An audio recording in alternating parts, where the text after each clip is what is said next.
Now it's time for downward dog and upward dog. I like to start with my hands about shoulder width apart, almost like I'm going to do a push-up. And then, as personal preference, I like to have my feet a bit wider than you would do in like a yoga class. So I spread my feet out wider than the mat, and I'm going to press my hips up towards the ceiling. I'm going to be working on pressing my chest down towards the floor. And I'm going to pretend like there's a fishing hook pulling up my hips straight towards the ceiling.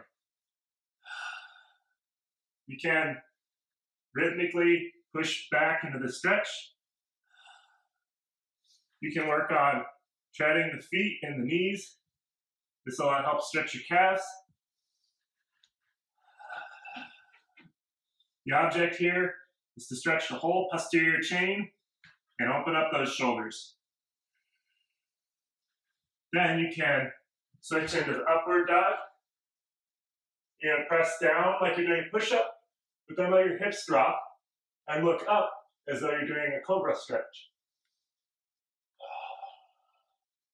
You can get a little rhythmic movement here, stretching the fronts of the hips, loosening up the hip flexors, and then push back into downward dog.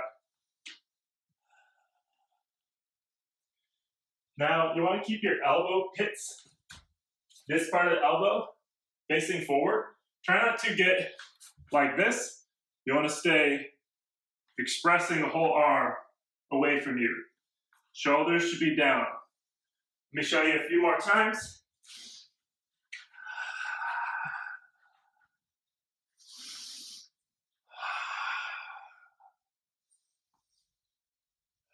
You can do things like this to loosen up.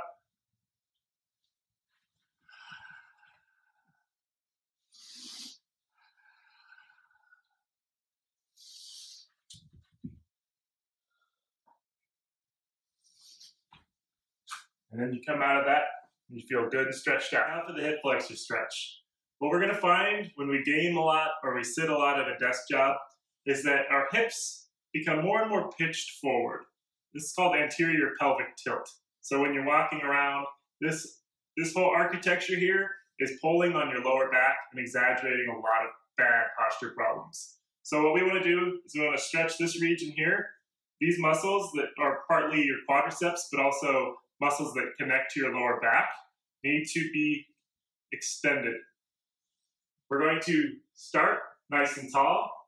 We're going to bring a leg forward, basically into a lunge position.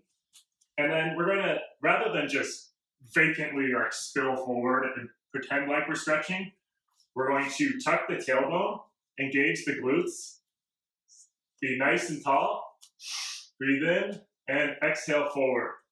You can walk your foot forward as you go.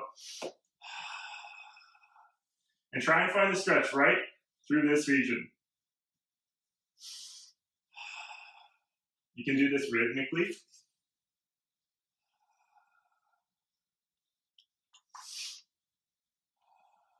And again, don't lose the tension in your glute.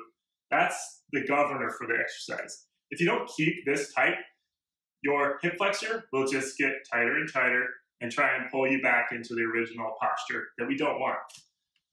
When we do a lot of swings and a lot of squats in our training too, those muscles are going to need to get stretched out even more. So I just recommend working into this stuff gradually and gently, but you have to be doing it. Glute is tight, hip flexor is stretching, I'm getting taller, I'm getting longer.